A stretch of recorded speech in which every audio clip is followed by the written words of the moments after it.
गीता अध्याय 15 के श्लोक 16-17 में 3 प्रभु बताए हैं। ये 3 प्रभु कौन हैं? किस प्रभु की शरण में जाने के पश्चात जन्म और मरण समाप्त हो सकता है? 3 प्रभुओं में सबसे उत्तम परमात्मा कौन है? कैसा है? उसका क्या नाम है? इन सभी गूढ़ रहस्यों को जानने के लिए अवश्य सुनिए जगत गुरु तत्वदर्शी संत रामपाल जी महाराज के अमृत वचन। एक दिन भगवान कबीर परमेश्वर जी ने कहा कि अभी मैं भक्तों के या घरों पर चलेंगे, किस दूर संभाल के आते हैं अपनी फसल को। कौन कौन चलेगा? एक तो बाजीद जी और एक कमाल। कमाल कहने लगा, महाराज जी मैं तो आपके साथ अवश्य चलूंगा, आपकी सुविधाओं का सब ध्यान थोड़े रख सकते हैं। परमात्मा कबीर परमेश्वर जी बोले ठीक है बेटा चलो। अब वो फरीद जी ना वो वाजिद जी जिसने राज त्याग दिया था, मुसलमान थे वह, और जंगल में जाकर बैठ गए थे। वहाँ भी परमात्मा उनको मिले थे, बेटा घर त्यागने से, राज त्यागने से और जंगल में कुटी बना लेने से परमात्मा प्राप्ति, अल्लाह प्राप्ति नहीं होगी जब तक आपकी साधना ठीक ना होगी। तब परमेश्वर ने उनको ज्ञान दिया था। उसके बाद वो मालिक के पास आ जाते थे, सच सुनते थे और फिर अपनी कुटिया में चले जाते थे। तो वो बाजिद जी और कमाल जी और परमेश्वर जी तीनों चल पड़े। उधर से सम्मन नेकी और उनका पुत्र सेऊ जो 12-13 वर्ष की उम्र का था, वो लड़का कह रहा था अपने माता पिता से कि माता कभी भगवान हमारे गुरुदेव अपने घर पर भी आ जाएंगे। अब माँ कह रही थी बेटा उनके तो लाखों शिष्य हो गए हैं, अब किस किस के घर जाएंगे? वो तो हमारे साथ ही रहते हैं, हमारे अंग संग रहते हैं बेटा, वो तो पल भी दूर नहीं होते। सेऊ कहता है माता आपकी बात सही है, लेकिन कुछ लड़के कह रहे थे, वहाँ हम खेलते हैं ना, कुछ कह रहे थे कि तुम्हारे गुरु तुम्हारे घर आते हैं कभी? तो मैंने उनसे यही कहा था कि हमारे गुरु जी के तो लाखों शिष्य हैं, किस किस के घर जाएंगे भैया, हमारे तो साथ ही रहते हैं। तो वो मुझे चिढ़ा रहे थे कि तुम्हारे गुरु जी तो राजाओं के घर जाते हैं, सिकंदर लोधी के घर जाते हैं, वीर सिंह बघेला काशी के नरेश के घर जाते, तुम्हारे घर कंगाल के कौन आएगा? ये गुरु लोग तो बड़े बड़े लोगों के पास ही जाते हैं। तब नेकी ने कहा बेटा ऐसा मन में भी मत लाना, हम अपने भगवान अपने गुरुदेव से परिचित हैं, उनको राजा और रंग एक समान है। आप ये बात बेटा फिर ना दोहराना। तो फिर कहता है लड़का कि माता जी मैं ऐसा नहीं मानता हूँ, लेकिन मेरी आत्मा ये कह रही है उनका मुंह बंद हो जाएगा, एक बार गुरुजी अपने घर आ जाए। तब उन सम्मन ने कहा बेटा हमने समाज को नहीं देखना, कौन क्या कह रहा है, पता नहीं कल कोई कुछ कहेगा। इस समाज की देख करके तो श्री रामचंद्र जी ने अपना नाश कर लिया था। एक धोबी के कहते सीता जी को घर से निकाल दिया। क्या समझदारी करी उन्होंने, क्या सुने समाज की? जब सीता जी को श्री रामचंद्र जी रावण की कैद से छुड़वा कर लेकर चलने लगा, तब उसके मन में यही बात आई थी कि लोग वहाँ व्यंग मारेंगे, यूँ कहेंगे दशरथ का पुत्र रामचंद्र और सीता 12 वर्ष तक उसके रावण के पास रही, उस औरत को स्वीकार करके ले आया, ये उल्टा है। उसके लिए उसने सीता से शर्त रख दी थी कि रावण भी मार दिया, कई करोड़ सैनिक मर गया आपस में लड़कट के, और सीता को छुड़वा लिया। और फिर भी श्री रामचंद्र जी ने कहा कि मैं परीक्षा लेकर ही तुझे ले चलूँगा घर पे, नहीं मैं समाज का सामना नहीं कर सकता। क्या परीक्षा लूँगा कि अग्नि में जला कर देखूँगा, जलते गई तो मर जाएगी, तू उल्टा है, और नहीं जली अग्नि में तो तू बिल्कुल निष्कलंक है। ऐसा ही हुआ था। अग्नि में सीता जी को बैठा दिया गया था और वो भी सहर्ष बैठ गई थी। ठीक है आप किसी तरह परीक्षा लो, मैं अपने धर्म पर सत्य हूँ, सही हूँ। अग्नि ने सीता जी को जलाया नहीं था, सकुशल बैठी रही थी, कुछ नहीं हुआ। तब श्री रामचंद्र जी को संतुष्टि हुई थी और सीता को घर ले आए थे। और रात को एक धोबी रात्रि के समय भेष बदल कर रामचंद्र जी घूम रहे थे अपनी अयोध्या में, नगरी में कि कोई मेरे शासन काल में कोई दुखी प्राणी ना हो, उसकी पुकार मेरे तक ना पहुंची हो, किसी कारण से राज दरबारी ना लाए हो, तो वो स्वयं जानना चाहा करते थे, नगरी में घूमा करते थे। एक धोबी अपनी धोबन ने पीटने लग रहा, और वो किस दोष में पीट रहा था, उसकी पिटाई कर रहा था कि वो लड़ झगड़ के घर से चली गई थी और 2-3 दिन में वापस आई थी। तो वो कह रहा था कि मैं ये दशरथ के पुत्र रामचंद्र जैसा नहीं हूं, 12 वर्ष तक रावण के पास रहने के उपरांत सीता को घर ले आया है। अब रामचंद्र जी वापस आ गए और सुबह अपनी पत्नी को घर से निकाल दिया, जबकि वह गर्भवती थी।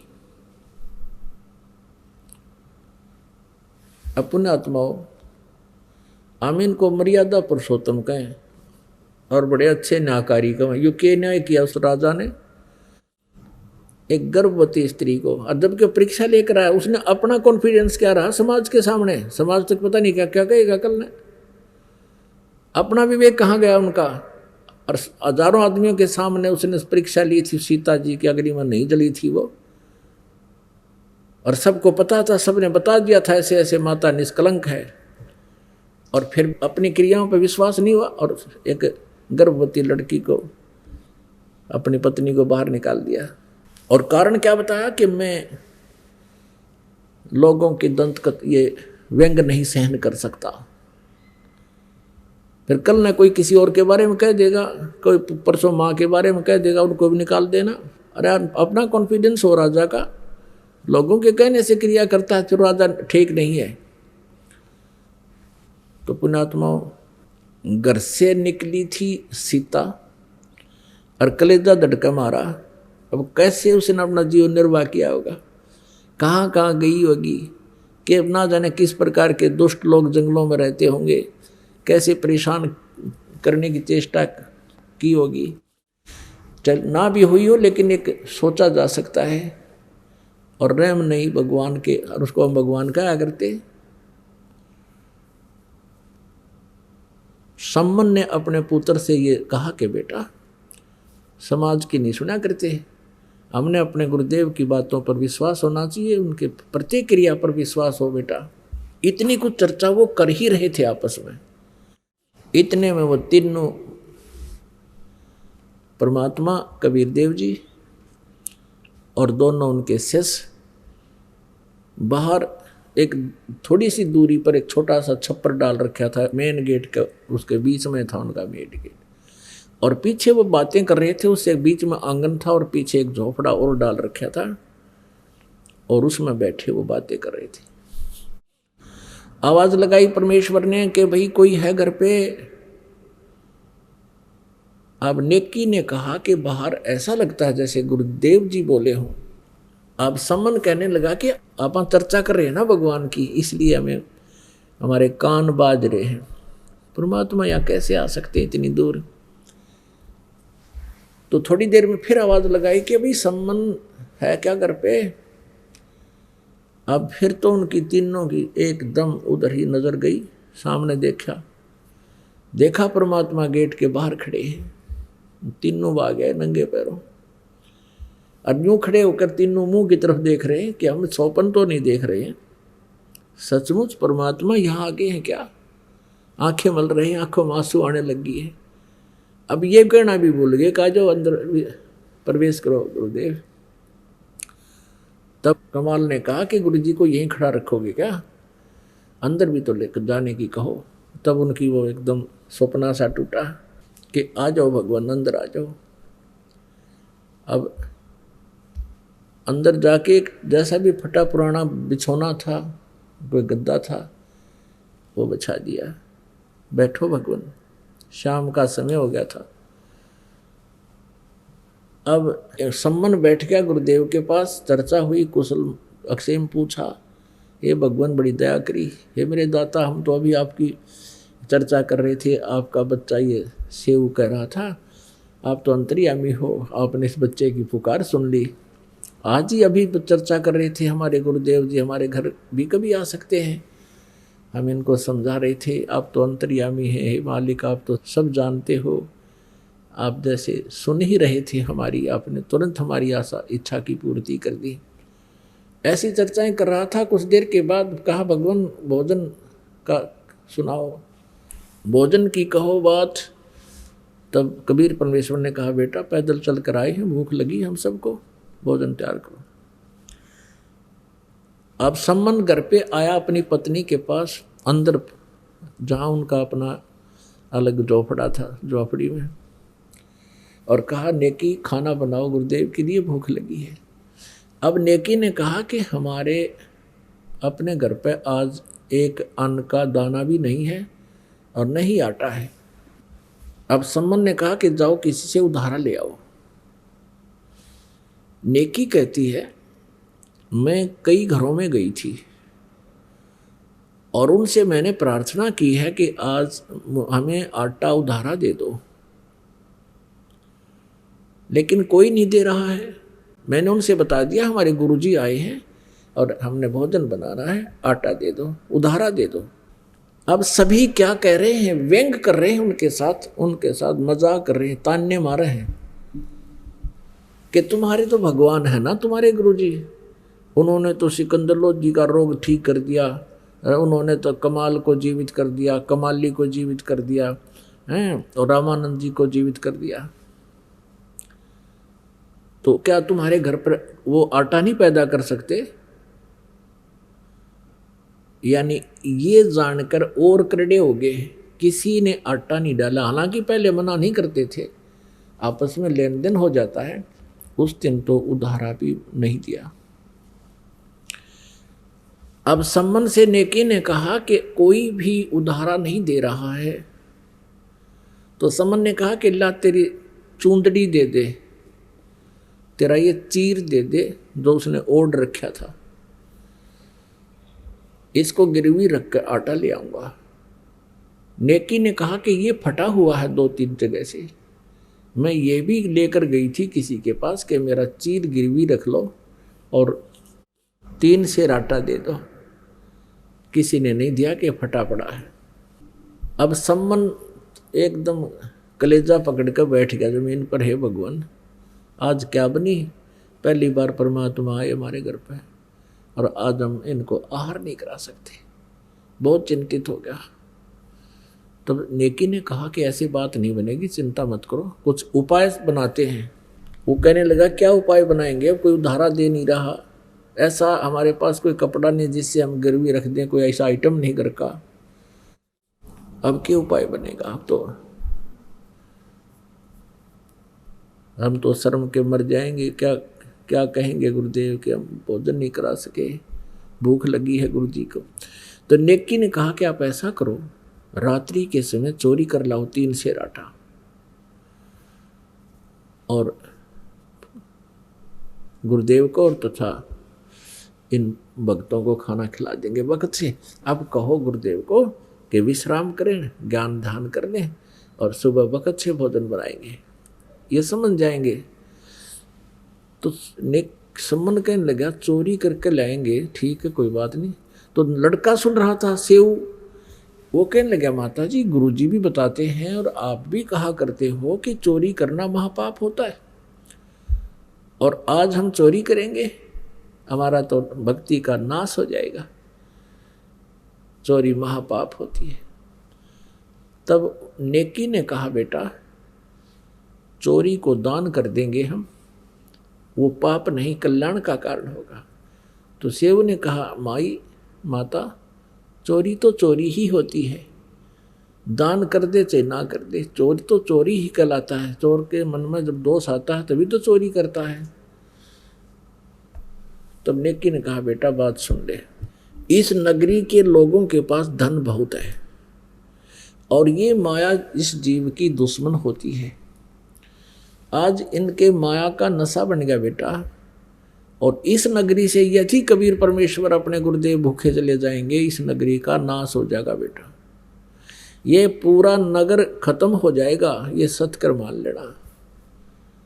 यदि तूने इस नगरी को, क्योंकि हमने इसमें अपना जीवन निर्वाह किया है, इनको बचाना है तो बेटा चोरी कर लाओ। तो सेव कहने लगा ठीक माता। फिर एक कथा सुनाई, माता ने कथा सुनाई कि एक नगर में ऐसे ही माया के ये पुजारी रहा करते थे, ये माया के धनवंत रहते थे। एक सिद्ध पुरुष और उसका शिष्य आकर के नगरी से बाहर जंगल में बनी में बैठ गया। अब वो इतने अभिमानी हो गए थे, पैसे वाले व्यक्ति, किसी को दान दक्षिणा भी देनी बंद कर दी थी उन्होंने। अब उस सिद्ध पुरुष ने उस लड़के को भेजा अपने को कि जा बेटा भिक्षा मांग ला। नगरी में वो लड़का युवा लड़का था, 15-16 साल का, जा 18-19 वर्ष का होगा। अपनी झोली लेकर के पहुंचा। नगर के तकरीबन सभी घरों में उसने अलख जगाई, आटा दो माई, आटा दो माई। तो सभी ने उनको धमका दिया कि मस्टंडो तुम अपना काम करके क्यों नहीं खाते, मजदूरी कर लो, कहीं पर मांगने आ जाते हैं, यहाँ पर शर्म नहीं आती है। लड़का वापस चला गया और कहा गुरुदेव किसी ने भी आटा नहीं दिया और बहुत कुछ बातें बनाते हैं।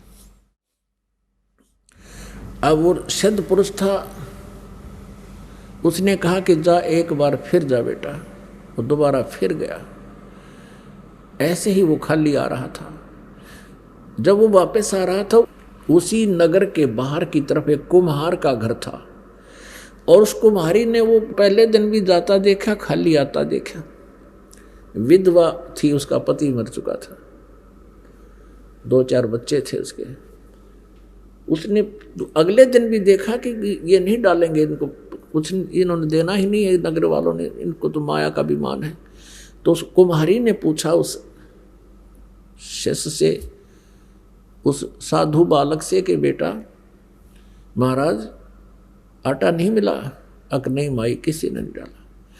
तो उसने कहा भाई देख, कल भी देख, तेरे को देखा मैंने, और बेटा मुझे अपने पुत्रों की तरह तेरे में ममता बन गई है कि मेरा बेटा अगर ऐसे भूखा रह जाए 2 दिन से, क्या बीतेगी उसके ऊपर। भाई मैं कुम्हारी हूँ, जात से कुम्हारी हूँ, और तो ये रोटी ले जा बनी बनाई, और अपने गुरुजी से बता देना बेटा बाद में खाना, कहीं वो फिर मुझे शराप ना दे दे। भाई कई महात्मा ऐसे होते हैं जो अन्य जाति वालों का नहीं खाते, ब्राह्मण बणियों का ही खाते हैं या क्षत्रियों का खाते हैं। उसने ऐसा ही किया, ठीक है माई दे दो। अब उसने जाते अपने गुरुदेव से कहा कि गुरुदेव पूरी नगरी में घूमा, किसी ने आटा नहीं दिया, उल्ट सुलट बातें बना रहे हैं, बहुत भली बुरी कह रहे हैं आपके बारे में, मेरे बारे में। और बाहर की तरफ एक कुम्हारी का घर था, उसने सारी कहानी बताई। उसकी आंखों में आंसू आ गए गुरुदेव, और वो कह रही थी बेटा अपने गुरुदेव को बता के फिर ये रोटी खाना। ये रोटी उसने दी है 2 व्यक्तियों की। तब उसने कहा संत ने कि बेटा तू रोटी खा ले। भूख लाग गई थी, बच्चे ने भोजन खा लिया, और बेटा अब न्यू कर रखते, मैं भी खा लूंगा बाद में।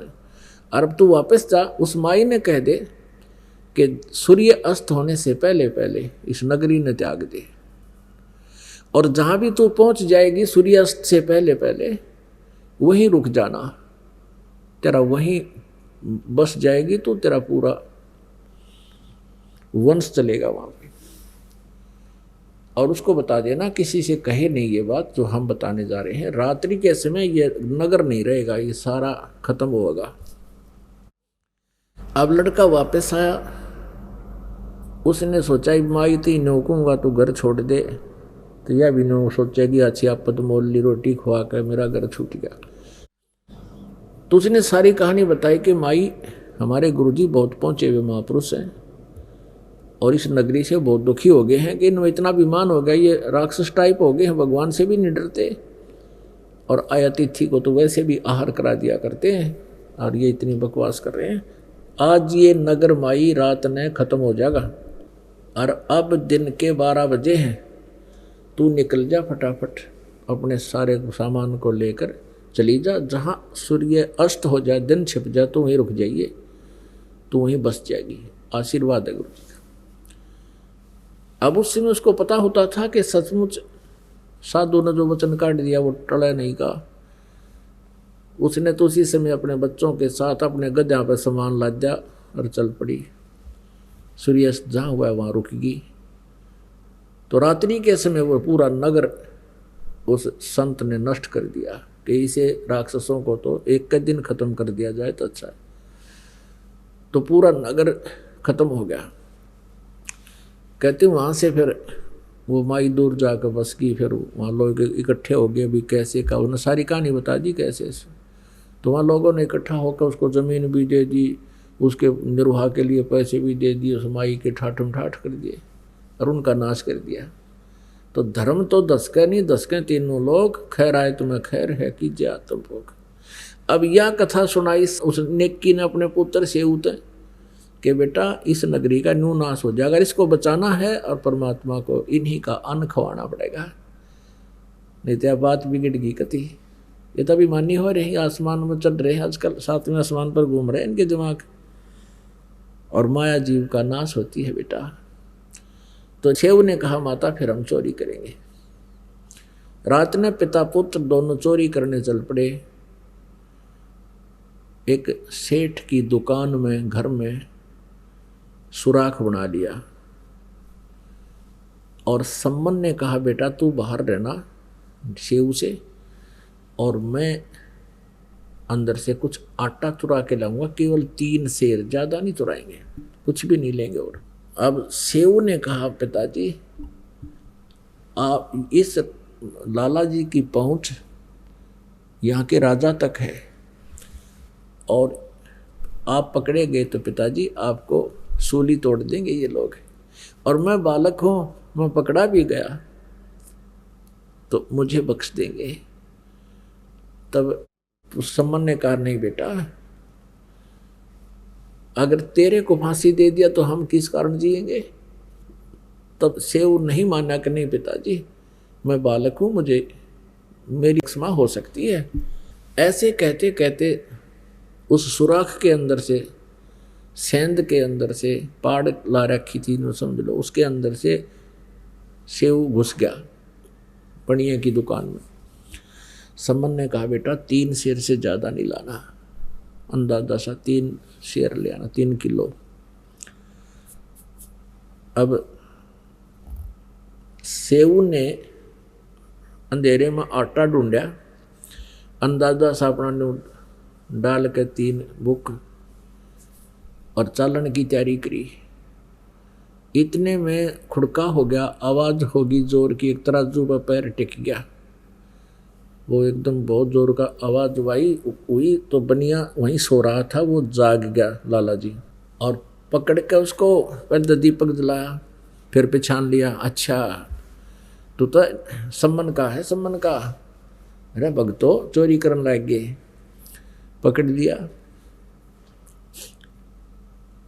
तो सेव कहने लगा लाला जी शोर ना करे, 3 सेर आटा लिया है, हमारे घर गुरु जी आ रहे हैं, उनके लिए भोजन करवाना था। तो लाला जी कहने लगे अच्छा अच्छा, अरे चोरी तो वो करवा रहा तुम्हारा गुरु, वो चोरी करवाने आता है यहाँ पर, ठीक है आज राजा से पेश होकर कहेंगे ये आता है कि चोरी कराता है, ये तो अच्छे आदमी थे, चोरी करते ही नहीं थे। अब सम्मन भी सुना इस आवाज ने, सेव भी सुन गया। उन्होंने सोचा भाई जुल्म हो गया, गुरुदेव को आहार तक करा नहीं सके, अब ये सुबह गुरुदेव की बेइज्जती करेंगे ये लोग, राजा के पास पेश करेंगे और ना जाने के सजा दिवाएंगे। जब लाला जी ने उसको पकड़ना चाहा सेव को, उसने कपड़े में बांध रखा था और 3 सेर आटा उस सुराख में से बाहर फेंक दिया और कहा पिताजी मैं तो पकड़ लिया लाला जी ने, और आप ले जाओ इसको गुरुदेव को भोजन करा के शीघ्र रवाना कर देना। अब सम्मन लेकर के उस आटे को घर पे आ गया। नेकी ने पूछा पुत्र कहाँ है, सारी कहानी बताई कि लाला जी ने पकड़ लिया और हो सकता है कल वो गुरुदेव को भी पकड़ के राजा के पास पेश करेंगे। और कह रहा था वो लाला जी कि चोरी तो इनके गुरु कराते हैं, ये तो ठीक आदमी थे, कभी चोरी करते नहीं थे, अपना मेहनत करके खाते थे, और कल राजा के पास जा कर के उसको इनके गुरु को सबक सिखाएंगे। नेकी कहने लगी तुम वापस जाओ और लड़के का सिर काट लिया, किसी तरह बकाबू को एक बाहर गर्दन निकाल ले, और चाहे इतने अंदर घुस के काटना पड़ो, उस बच्चे का सिर काट लिया, नहीं तो बात बिगड़ जाएगी। कल बच्चे को पहचान लेंगे और सारी बात बिगड़ेगी। अब सम्मन लेकर हाथ में करद इतनी लंबा चक्कू और पहुंच गया। उधर से शिव के मन में भी यही प्रेरणा थी, है भगवान मेरा पिताजी मेरा सिर काट ले जा किसी तरह। और लाला जी फिर डर जाएगा, कहीं जिक्र नहीं करेगा, कहीं नहीं बताएगा। अब सम्मन जब आया, सम्मन ने कहा कि बेटा शिव, दो बात जरूरी करनी है, एक आवश्यक बातें करनी है। एक बार तू सिर निकाल ले इस सुराख से बाहर,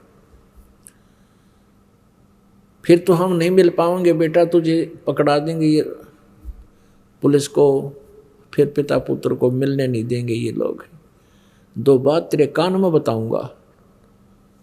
उधर से सेव ने कहा लाला जी मेरा पिताजी आया हुआ बाहर, कोई जरूरी काम बताना चाहता है, एक बार मुझे छोड़ दो। सेठ बोला तू भाग जाएगा, ऐसे कैसे छोड़ दो, तू भाग जाएगा। उसने कहा नहीं भागूंगा मैं, आखिर नहीं कोई विश्वास नहीं। अब सेव ने कहा कि आप मेरे पैर का रस्सा बांध दो, इतना लूज कर दो, इतना ढीला छोड़ दो कि मैं केवल गर्दन बाहर निकाल लूँ, बिल्कुल फ्री ना करो। अब लाला जी ने सोचा भाई के हो गया, 3 शेर चूनने तो ले गए हैं बेचारे, ढीला बांध दिया, रस्सा थाम के बांध रखा था और कर दिया ढीला, ले बतला ले। उन्होंने सिर बाहर निकाला, जब बाहर सिर निकाल लिया तो सेव बाट इंतजार कर रहा है कि पिताजी कोई बात कहे, लेकिन बाप था हाथ पीछे का पीछे रहेगा, वो कर्द छुपा रखी थी, तलवार छुपा रखी थी। तब उस लड़के ने कहा 12-13 वर्ष के बच्चे ने कि पिताजी मेरी गर्दन काट ले जाओ, यदि आप मेरे बाप हो तो मेरी गर्दन काट ले जाओ। इतना कहते ही सम्मन में भी करंट सा आ गया और बेटे की गर्दन काट के शीश न ठा ले गया।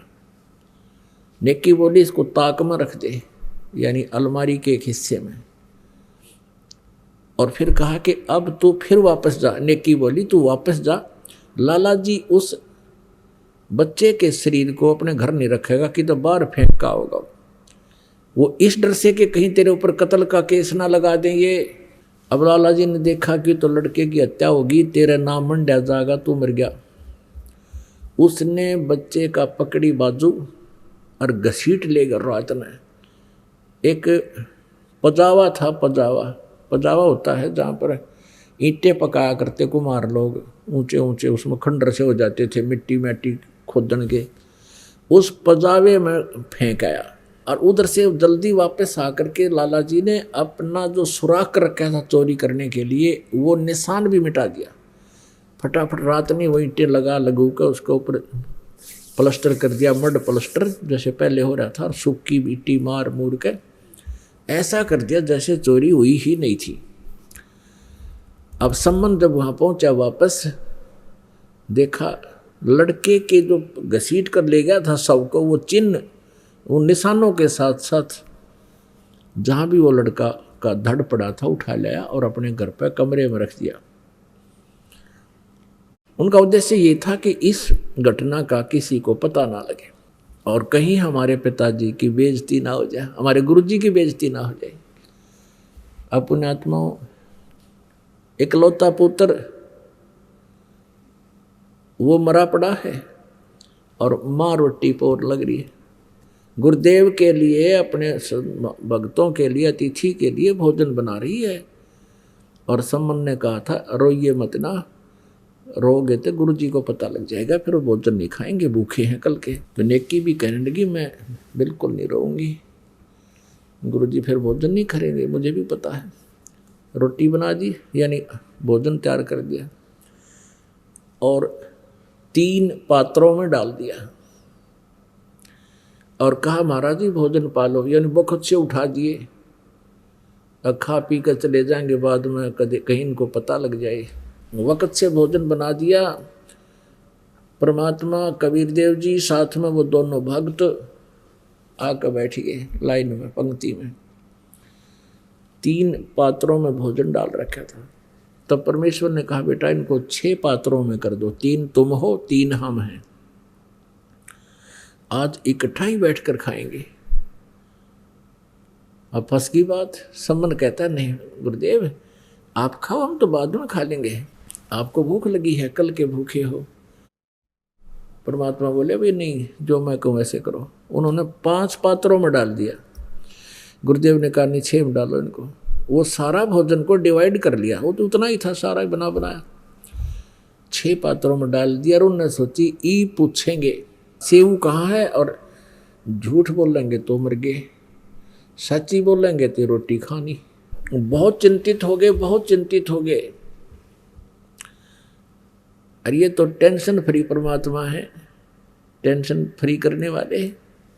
उनसे नहीं पूछा मालिक ने, कहा कि आओ सेव जी मिलो, ये प्रसाद प्रेम और सिर कटते हैं चोरों के, साधों के नित सेम।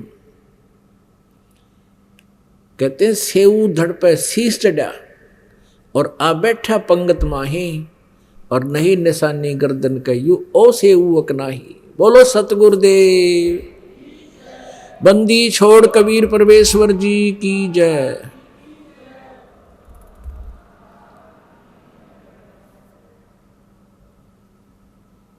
और माता पिता ऐसे देख रहे हैं, निशान ढूंढ रहे हैं बच्चे गए। उठ कर गए, जाकर देख का है धड़ कहीं वहां तो नहीं है, ना धड़ देखा नहीं है, ताक में शीश देखा अलमारी में नहीं है, वहां रक्त के छींटे लगे पड़े हैं। तो पुण्यात्माओं, केवल एक लक्षण से,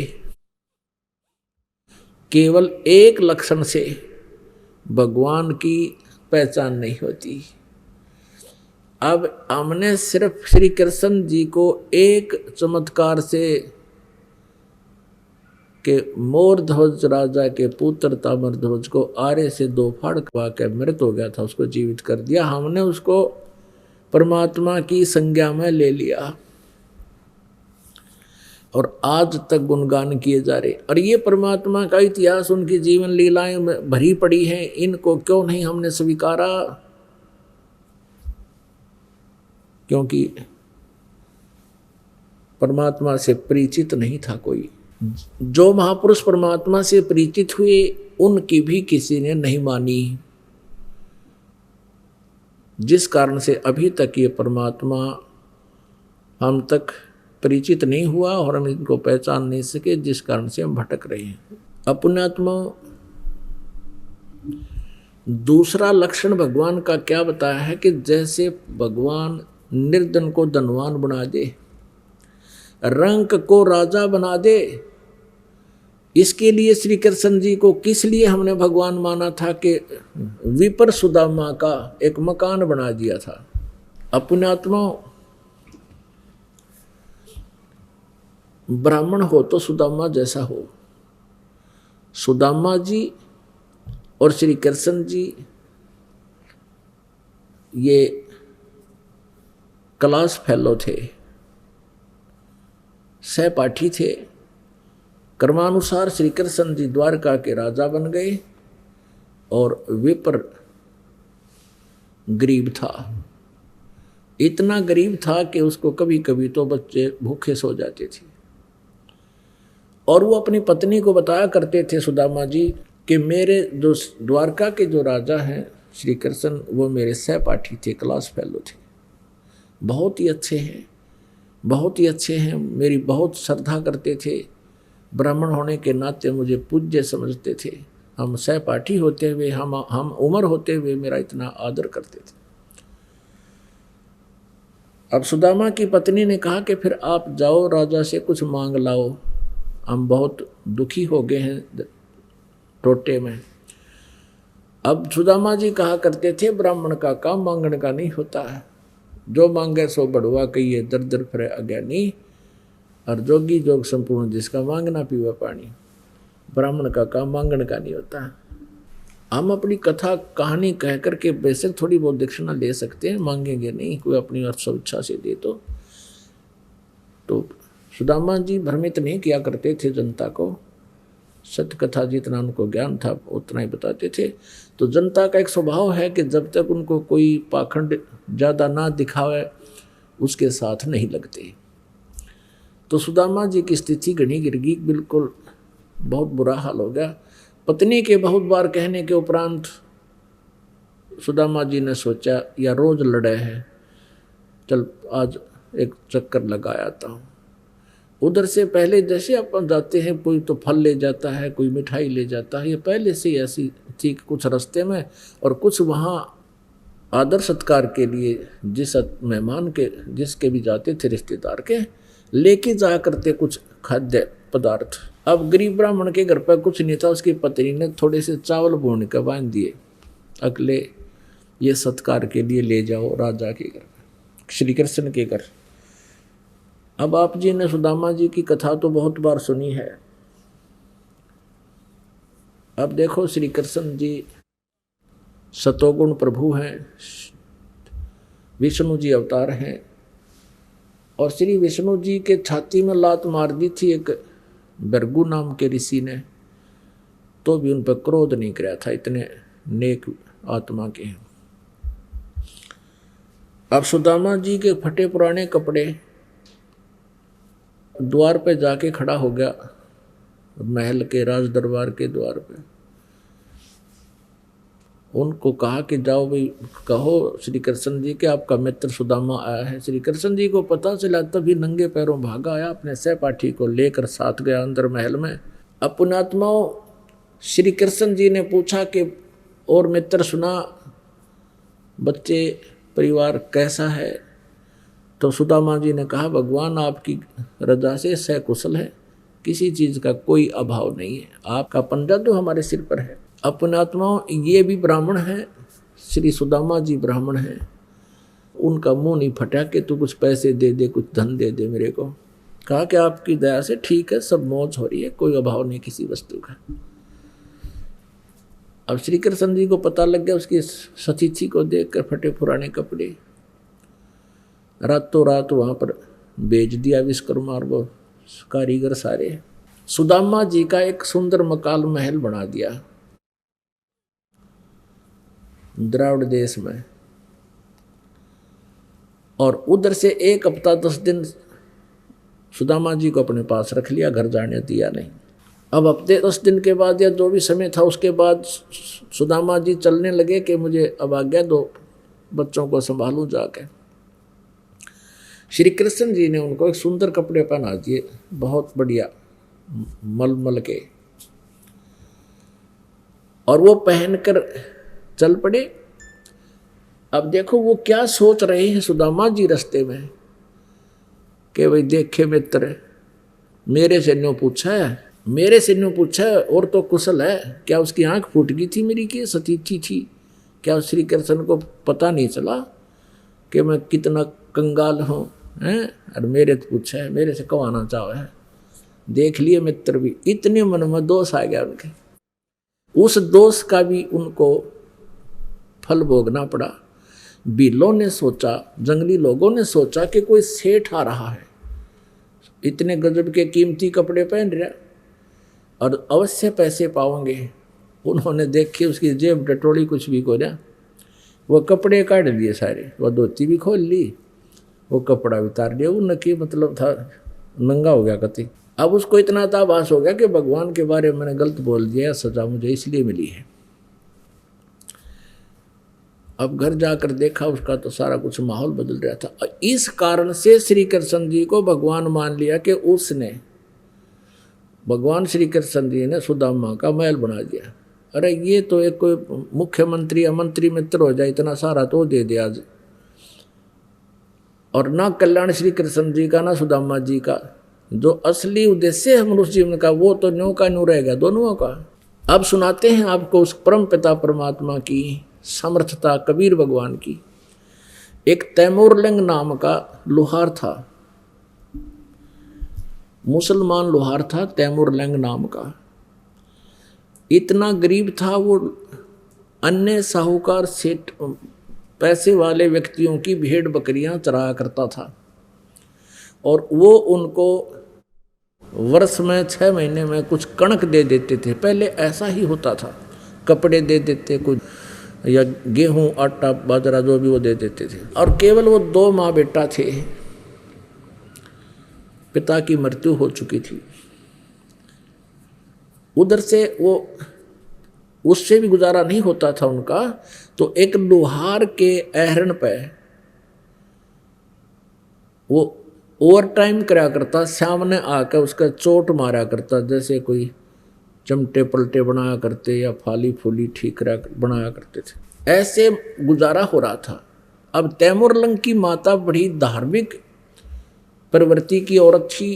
कोई भी साधु संत या अतिथि आ जाता था उनके द्वार पे, आप भूखे सो जाते थे लेकिन अतिथि को आहार कराते थे। कई बार तो ऐसी स्थिति आई है कि अपना आहार अतिथि को खिलाकर वो माँ बेटा भूखे सो जाते थे। अब परमात्मा कबीर परमेश्वर जी एक जिंदा महात्मा के रूप में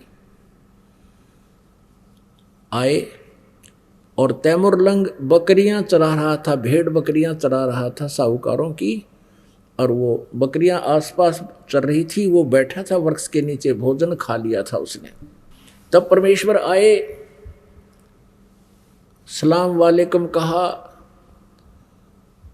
अब तैमूरलंग ने उसका प्रति उत्तर दिया और कहा, भगवान अतिथि को, क्योंकि स्वभाव था उनका माँ बेटियां का, अतिथि को भोजन की अवश्य पूछते थे राह चलते को। तो परमेश्वर से कहा उसने, तैमूरलंग ने, कि बाबा भोजन पाओगे? परमेश्वर ने कहा, बेटा भूख लगी है। तैमूरलंग ने कहा, भगवान हम बहुत गरीब हैं, आपको आहार अवश्य कराएंगे हम, और आप यहाँ मेरी भेड़ बकरियों को देखना, मैं भोजन कर चुका हूँ, पहले आ जाते तो भगवान मैं अपने आहार से आपको आहार देता, लेकिन आपको आहार अवश्य कराएंगे। ये हमारी माता का हमें जो है ना एक संस्कार डाल रखा है, आपको भोजन बिना जाने नहीं दूंगा मैं भगवान। और आप एक ध्यान रखना, कोई भेड़ बकरी गुम ना हो जाए, हम बहुत गरीब हैं, एक भी बकरी अगर गुम होगी तो हमसे उसके पैसा नहीं दिया जाएगा, आप ध्यान रखना। परमात्मा बोले, जाओ बेटा मैं खूब संभाल के रखूँगा। नगरी से बाहर खेतों में बकरियां जंगल में बैठी थी, चल रही थी। भगवान वहाँ रखवाले हो गए, पाली खड़े हो गए। तैमूरलंग घर पे आया और कहा, माता एक साधु भूखा है, भोजन बनाओ। माँ ने उसी समय जितना भी घर पे आटा था सारे का भोजन बनाया। एक रोटी का ही आटा था, वही लेकर चल पड़े। शाम को भी नहीं था उनके पास। और माँ ने कहा, बेटा मैं दर्शन भी कराऊंगी और साथ चलूंगी। लोटा पानी का ले लिया जल का और रोटी लेकर चल पड़े। अब वो आई, आके कहा, महाराज भोजन खा लो। रोटी रख दी। अब परमात्मा खाना खाने लगे। माई ने कम से कम 4-5 बार प्रार्थना करी, भगवान हम गरीब बहुत हैं। उनको पता होता था कि साधु संत फकीर होते हैं, आशीर्वाद दे दें तो मालो माल हो जाया करते हैं, और ये भी मानते हैं कि ना जाने परमात्मा किस वेश में आ जावे, ये आम कहावत थी। तो माई ने बार बार कहा, परमात्मा ने एक रोटी खा ली, लोटा पानी का पी लिया। तब क्या किया, खड़े होकर के एक बकरी बंधन की बेल पड़ी थी चैन, वह अच्छी लंबी होती है, उसको ऐसे 3-4 बार इकट्ठा करके इतनी कर लिया, जैसे मोड़ मार के। उस तैमूरलंग के कमर में मारी, 1, 2, 3, 7 मारी उसके कमर में, और फिर लात मारी, मुक्के मारे। अब माई ने सोचा यो बाबा जी चंगर गया, तूने कई बार इसको टोक दिया ना, हमें धन दे दे, धन दे दे, हम गरीब हैं। ये मेरे से जो है ना नाराज हो गया और मेरे बेटे को पीट डाला। तो कहा महाराज जी मेरे बच्चे से क्या गलती होगी, इसको किस लिए पीट रहे हो? तो परमात्मा ने कहा कि माई जो पहले मैंने 7 ये सांगल मारी है ना, बेल मारी है, ये तेरे बेटे को 7 पीढ़ी का राज दे दिया, तेरे वंश को 7 पीढ़ी का राज बख्श दिया मैंने, और 7 पीढ़ी के राज के बाद फिर तुम्हारा राज्य जो है छोटे छोटे टुकड़ों में बट जाएगा, इसलिए लात और मुक्के मारे हैं। अब तैमूरलंग की माँ ने सोचा बाबा जी तो मेंटल है, ये तो पागल है, हमारे घर पर रोटी खाने का भी नहीं, और 7 पीढ़ी का राज कैसे होगा हमें प्राप्त, ये कभी हो ही नहीं सकता। इतना सोच रही थी, इतने में परमात्मा अदृश्य हो गए। पहले तो मालिक ने उनको शिक्षा दी थी कि भाई तुम किस धर्म से बिलोंग करते हो, किससे संबंधों ने बताया था कि हम मुसलमान हैं। परमात्मा ने कहा मुसलमान वो है जो मांस छू है नहीं, और तुम मांस खाओ। नबी मोहम्मद नमस्कार है, राम रसूल कहाया, 1,80,000 को सौगंध जिन्हीं कर चलाया। अरस कुरस पर अलह तकत है, खालिक पर बिन नहीं खाली, और वो पैगंबर पाक पुरुष थे साहिब के अब्दाली। और क्या बताया परमात्मा ने कि हम मोहम्मद को वहां ले गए अपने लोक में, इच्छा रूपी वहां नहीं रहे हो, उल्ट मोहम्मद मैल पठाया, गुज बीरज एक कलमा लाया, रोजा बंग नमाज कही रे, बिस्मल की नहीं बात कही रे। ये जो तुम गऊ मारते हो, बकरे काट कर खाते हो, ये आदेश नहीं है तुम्हारे हजरत मोहम्मद का, उसने तो रोजा बंग और नमाज यही कहने करने को कहा था, अब तुम ये गलत कर रहे हो। और परमात्मा ने कहा था कि नाम लो तुम दोनों जने, मैं उपदेश मंत्र दूंगा, मंत्र करना और तुम माला माल हो जाओगे, ये कौन सी बात है। लेकिन मांस नहीं खाओगे, कोई जीव हिंसा नहीं करोगे। अब उन्होंने सोची भाई किसी तरह हमारा गुजारा हो जाए, और ये सारी यहाँ पर ली थी, नाम ले लिया था, तो परमात्मा ने रोटी खाई थी, और खाना खा कर फिर मारी उसका लात और गुस्से सांकड़। फिर महाराज ने परमात्मा ने कहा कि तेरे बेटे को 7 पीढ़ी का राज दे दिया। अब वो बुढ़िया का गले नहीं उतरे, क्या सारी झूठ बोल रहे थे। जब वो अंतर ध्यान हो गए तब वो दोनों माँ बेटा कहे तो भगवान थे, और बेटा का माँ मेरा एक भी नहीं लगी, मेरे तो कति दर्द नाम का चीज नहीं, मेरे को महसूस नहीं हो रहा था, मैं मजाक कर रही थी भगवंत। दोनों रो माँ बेटा कि हमने तो गलत बोल दिया, ये तो भगवान थे, अल्लाह की जात थे, कोई फरिश्ता थे। क्योंकि हम अल्लाह मानते नहीं ना, वो कहते भगवान आकार में आता ही नहीं। जैसी भी उनकी ओड़ी बोड़ी सोच थी उस आधार से अपना संतुष्ट हुए, माँ घर न आएगी। अब क्या हुआ, कुछ दिन के बाद रात्रि में स्वप्न आया तैमूरलंग को, परमात्मा वही जिंदा रूप में दिखाई दी और कहा बेटा जिस अहरण पर शाम के समय जो तू सेवा करता है जिस लोहार के घर पे, अच्छा उस दिन उस तैमूरलंग जब चोटें मार रहा था अहरण के ऊपर गणते लोहे को सीधा कर रहा था लोहार, तो अहरण के पास चींटियों का बिल था, थोड़ी सी दूरी पे 5-4 फुट की दूरी पे, और उसमें से इतनी चींटियां निकलाई बहुत गनी, आसपास में काली जमीन होगी। और वो क्या सोच रहा था कि या अल्लाह तेरी लीला तू ही जाने, एक सींग जितने बिल में ये करोड़ों चींटियां कैसे समा रही है। वो काफ़ी प्रभावित सा हुआ उस दृश्य से।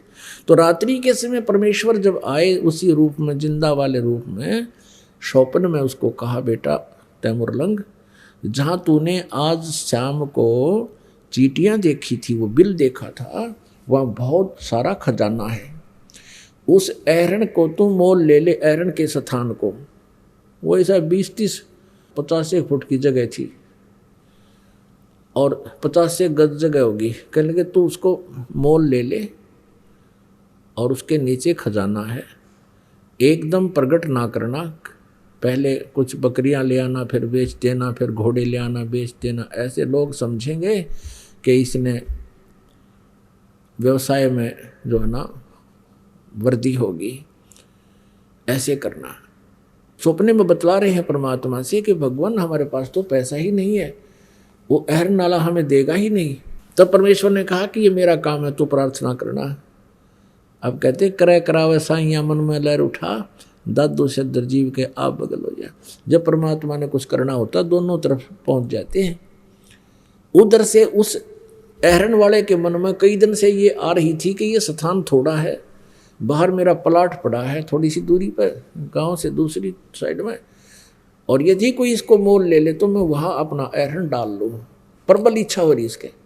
तैमूर लंग ने प्रार्थना कर, सुबह उठ कर उसने अपनी माँ से कहा कि माँ आज महात्मा जी दिखाई दिए थे, वो फक्कड़ फकीर दिखाई दिए थे स्वप्न में। उसकी माँ ने कहा बेटा स्वप्न में मुझे भी दिखाई दिए थे, पर उन्होंने क्या कहा ये मुझे स्पष्ट याद नहीं रहा।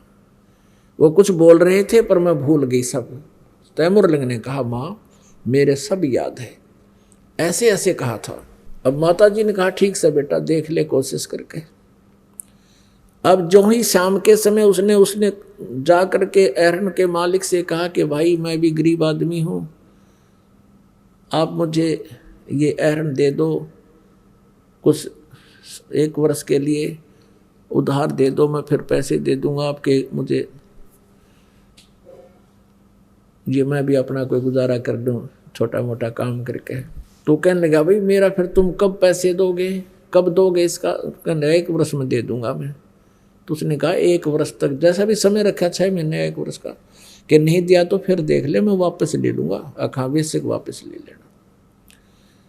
2-4 दिन के अंदर उसने अपना वहाँ से सारा ले गया, अहरन भी छोड़ दिया वहीं पर। वो पुराना सा हो रहा था वो, और उसने अपना नया साजबाज जोड़ लिया दूसरे प्लाट में। माँ बेटा ने दोनों ने उसके चारों तरफ एक कच्ची दीवार बना ली, 3-3, 4-4 फुट की, 5-5, 6-6 फुट की, और देखा खोद गए उसमें सचमुच खजाना, हीरे पन्ने जवाहरात सोने की मोहरें मिली। अब उसने उसी तरह शुरू कर दिया। पहले घोड़े भेड़ बकरी लाया, वो बेच दी महंगी सस्ती जैसी बिक, फिर घोड़े खरीद के लाया, वो बेच दिए, महंगे बिके थे सस्ते। तो आम जनता को तो न्यू होगी भाई तैमूर लंग का हाथ पकड़ लिया भगवान ने, इसको व्यापार में व्यवसाय में बहुत बेनिफिट होने लग गया। अच्छा बढ़िया अपना मकान बना लिया, अहरन को भी पक्का सा कर लिया।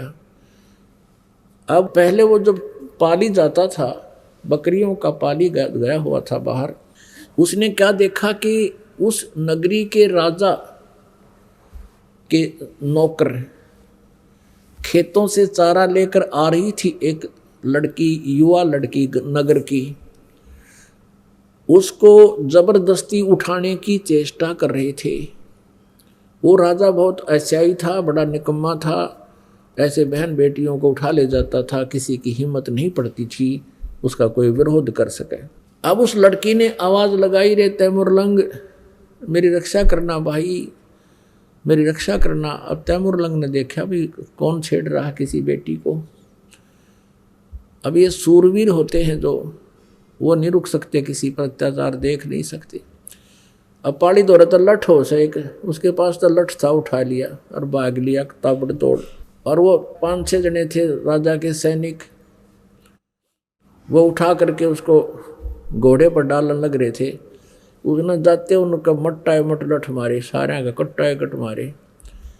फिर उन्होंने, वो कई जने थे, वो अकेला था, वो पीट दिया बहुत ज़्यादा, यानी मर्द करके डाल दिया, मार दिया इसको। लड़की को ले गए थे वह।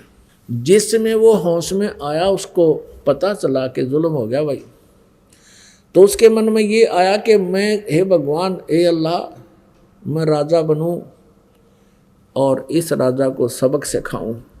उसके बाद ज़बरदस्त खटक लग गई थी, चसक लगी अंदर कसक। लेकिन गरीब आदमी तो कुछ भी सोचता रहे कैसे पार पड़े थी।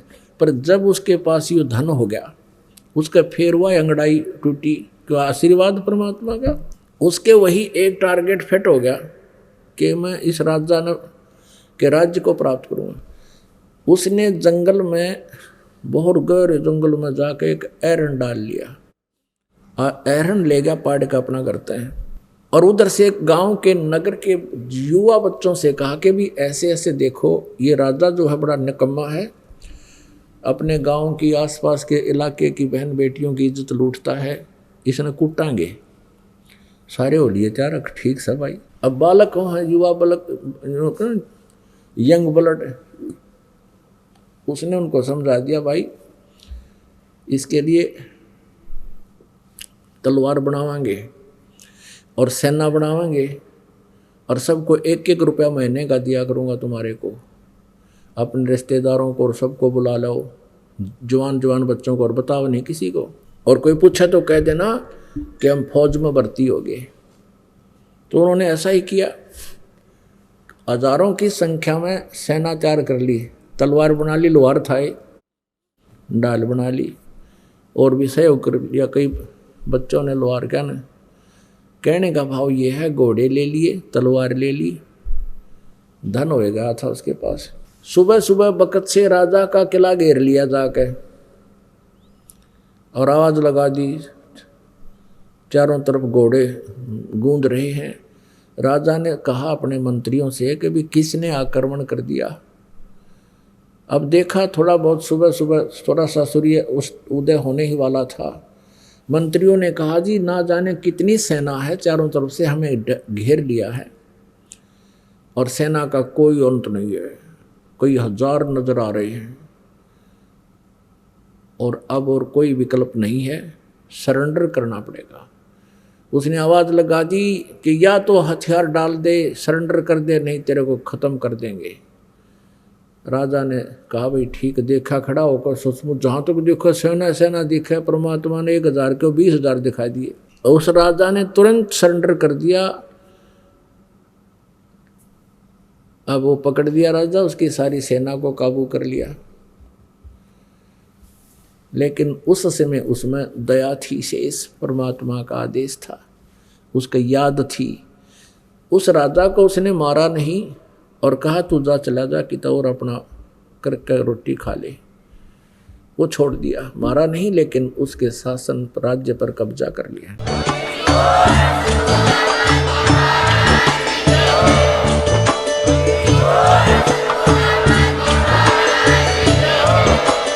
आप सुन रहे थे जगत गुरु तत्वदर्शी संत रामपाल जी महाराज जी के मंगल प्रवचन। अधिक जानकारी के लिए विजिट कीजिए हमारी वेबसाइट www.jagatgururampalji.org। संत रामपाल जी महाराज जी के शुभ आशीर्वाद से पूरे विश्व भर में 500 से भी ज्यादा नाम दीक्षा केंद्र हैं, जिन पर संत रामपाल जी महाराज जी द्वारा ऑनलाइन निशुल्क नाम दीक्षा दी जा रही है। अपने नजदीकी नाम दीक्षा केंद्र का पता करने के लिए संपर्क करें 8222880541।